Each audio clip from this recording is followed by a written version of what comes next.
lanjut. Ya. Assalamualaikum warahmatullahi wabarakatuh. Ya udah. Kepala lu awal. Selamat pagi dan salam sejahtera bagi kita semua. Di sini kami dari kelompok 4 mata pelajaran matematika. Kita akan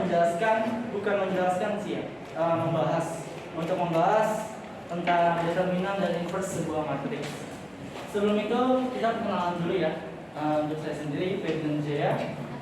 Saya Desita Nuraka. Saya dapat Gandiasa, saya Maulana Afif Barakya, saya Determinan dan inverse sebuah matriks. Gua diajak. Di beberapa waktu yang lalu, kita sudah belajar tentang matriks ya. Ngomong apa saya? Yang didefinisikan matriks adalah sekumpulan bilangan atau elemen yang disusun berdasarkan baris dan kolom. Ya, itu adalah matriks. Kita sudah mengetahui tentang definisinya, macam-macam matriks, bagaimana cara menentukannya, syarat-syaratnya dan lain-lainnya.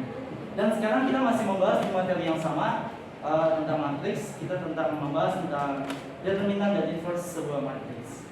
Sebelum kita membahas tentang ini, kita sambil jelasin dulu nih. Sebelum kita pindah ke angka, kita harus tahu dulu nih dasar-dasarnya. Apa itu determinan dan inverse sebuah matriks? Determinan adalah jumlah hasil perkalian yang jumlah hasil perkalian dari nilai-nilai elemen yang disusun berdasarkan baris dan kolom. Artinya kita sudah ada gambaran nih. Determinan adalah perkalian intinya. Lalu pindah lagi ke inverse. Inverse adalah mempunyai arti kebalikan. Yang jika didefinisikan, fungsi inverse adalah fungsi yang berkebalikan dengan fungsi asalnya. Nah, inverse adalah kita juga sudah ada gambaran, yaitu artinya kebalikan. Oke, jadi langsung kita jelasin aja nih. Untuk rumus yang pertama ada di determinan. Karena ini determinannya kalau matriksnya A, maka kita ambil rumusnya juga A. Rumus dari determinan A, AD dikali dengan BC. Anggaplah ini kolom A, B, C, dan D ya. Nah, untuk menentukannya A, D dikurang B, C. Kita menentukan determinan itu menggunakan perkalian silang ya. Jadi kolom A akan dikali dengan kolom D, B dikalikan dengan C. Kita isi dulu nih kolomnya. Untuk yang kolom A kita isi dengan angka 5. Untuk kolom B kita isi dengan angka 3.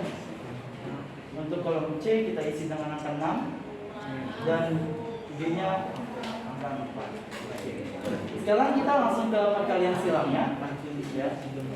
A, D dikurang dengan BC, artinya A dikali dengan D. Kolom A 5 dikali dengan 4. Tulis dulu boleh?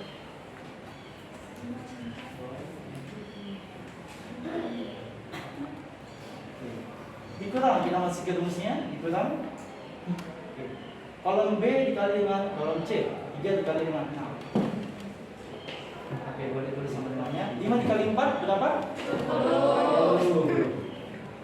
3 dikali dengan 6 20 dikali 18. Nah, kita sudah tahu nih determinan dari A, yaitu adalah 2. Sekarang ini determinan sudah selesai. Sekarang kita pindah ke inverse-nya. Nah, inverse ingat lagi kembali kepada definisi sebuah inverse adalah kebalikan.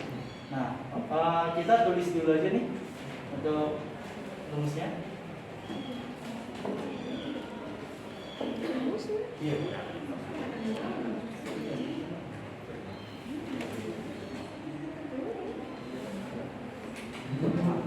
Lalu ini kita tinggal balik aja. Tapi ingat syarat yang perlu kita balik, yaitu hanya kolom A dengan kolom D. Ya, ingat ini yang perlu diperhatikan dalam mencari sebuah inverse. Yang perlu dibalik hanya ada kolom A dengan kolom D. Bagaimana dengan kolom B dan C? Ada yang tahu? Tidak. Oke. Kolom B dengan C kita hanya perlu ubah menjadi negatif. Ya, ubah menjadi negatif. Kita isi aja dulu, mungkin tinggal dibalik ya.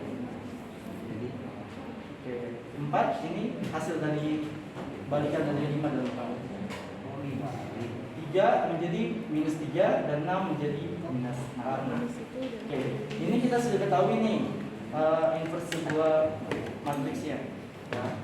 Dan sekarang kita kembali ke susunan dari inverse-nya sendiri. Oke, boleh tulis di sini ADJ. Ya, ADJA. Oke. Nah, sekarang kita tinggal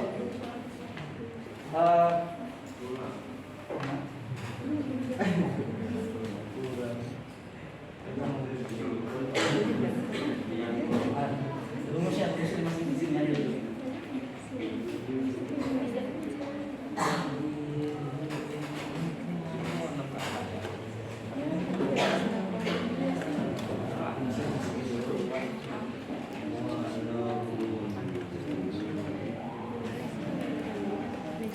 Tulis ADJ-nya. Ya udah, sama dengan berarti.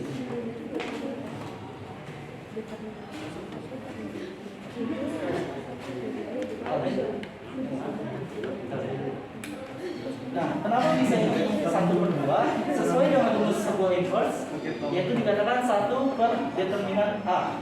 Ya, berarti artinya determinan A kita sudah ketemu nih 2, berarti tinggal masukin 1/2. Nah, sekarang kita tinggal masukkan lagi nih kolom ini, boleh ditulis kembali.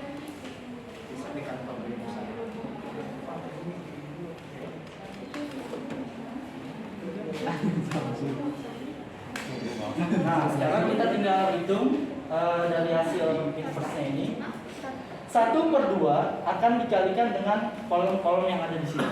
Ya. 1/2 dikalikan dengan 4. Hasilnya berapa? Kita jadikan pecahan. Ya. Jadi 1/2, 1 dikali dengan 4 berarti 4/2, boleh tulis di sini. 4/2. Oke, jadi untuk mencari sebuah inverse kita tinggal ambil dari pembilangnya aja ya. Minus 3 dikalikan dengan 1/2. Berapa tadi? Minus 3/2. Oke, tulis. Oke. Minus 6 dikali 1/2. Oke.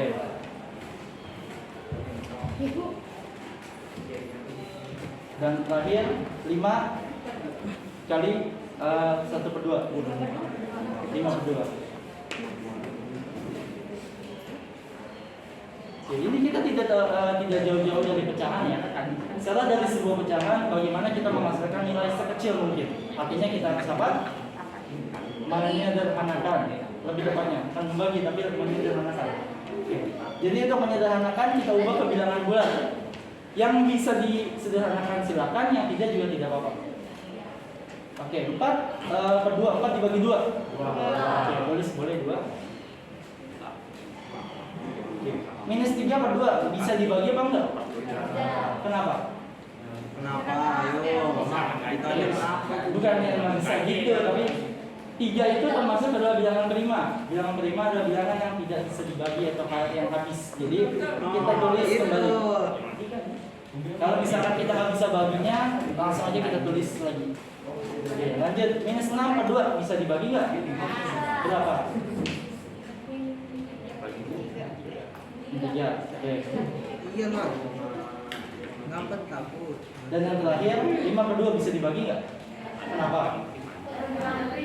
Oke, betul.